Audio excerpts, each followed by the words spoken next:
নামটোত গৰুৰ ৰচনাখন লিখিব নাজানে বুলি কৈছে। Actually, I feel pity for this person. I feel pity for the Suma Baba.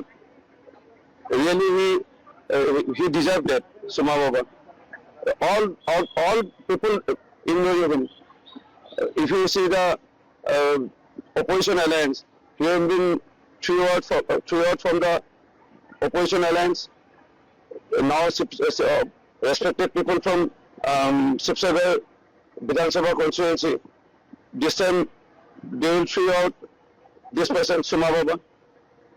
And Suma Baba, he came in my by-election 2021. He has been thrown out from Maini constituency.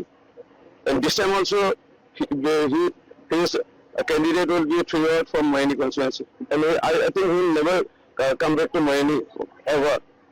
I feel pity for this guy. I feel pity, really.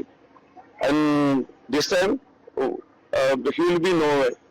He will vanish.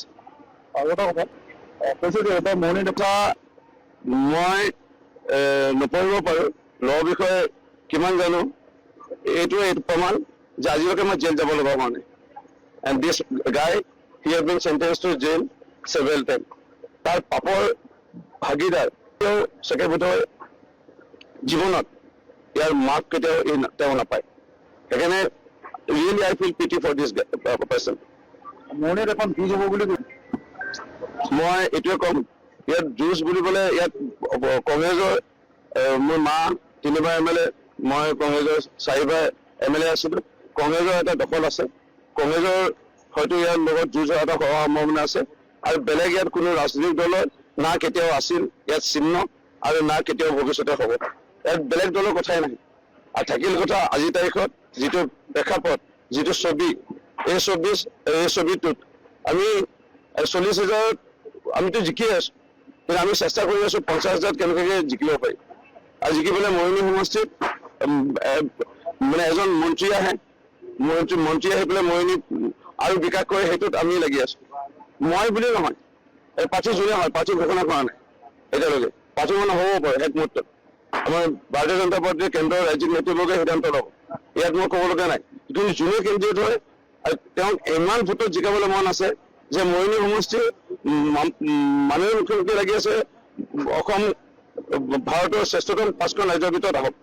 আৰু মৰিয়নি সমষ্টি কেনেবাকৈ মই এটা প্ৰয়াস কৰিছোঁ যে 126টা সমষ্টিৰ ভিতৰত লেখত ল'বলগীয়া 10টা এটা উচ্চ পৰ্যায়ৰ বিধানসভা সমষ্টিৰ স্থানত আহক। আৰু তেনে এটা লৈ কষ্ট কৰি আছোঁ। আৰু ইয়াত কষ্ট এইটো মৰিয়নি ৰাইজে জানে, মৰিয়নি বাহিৰৰ ৰাইজে এনেই পেৰাচুট লেণ্ডিং কৰা এইবোৰ কোনো গম নাপাব। ইয়াত 16 ঘণ্টাটো ডেইলি, পাৰিলে 18 ঘণ্টা আৰু 20 ঘণ্টা ঘূৰি আছোঁ। চবেই জানে যে মই 4 ঘণ্টামানহে আহোঁ, মৰিয়নি ৰাইজে জানে। এই বাহিৰৰ পৰা মানুহে নাজানে, সেইকাৰণে নজনা মানুহে ইয়াত কিবা কিবি বলকি আছে। তেওঁলোকৰ বলকা স্বভাৱে বলকি থাকে, মোৰ ক'বলগীয়া একো নাই। আৰু ৰাজ্যসভাৰ প্ৰতিদ্বন্দ্বীগৰাকীয়ে কৈছে যে মই গ'লে অন্ততঃ নগাঁৱৰ সন্মুখীন হ'ব পৰা সাহস আছে, খেদা খাব নালাগিব, এনেকুৱা ধৰণৰ এটা মন্তব্য দিয়া দেখা গৈছে। খন্তেকৰ কাৰণে কোনোবা আহিছে, আহি পেলাই কথা ক'ব জানে, কথা কৈছে, আৰু সেই কথাতে থাকিব। কথা কোৱাৰ কাৰণে মানুহ চাগে তেওঁ চিনি পাব, তাৰ বাহিৰে আৰু চিনি পাবলৈ তেওঁৰ কোনো স্থল নাই, আৰু চাগে কেতিয়াও নাপায় সেই স্থান।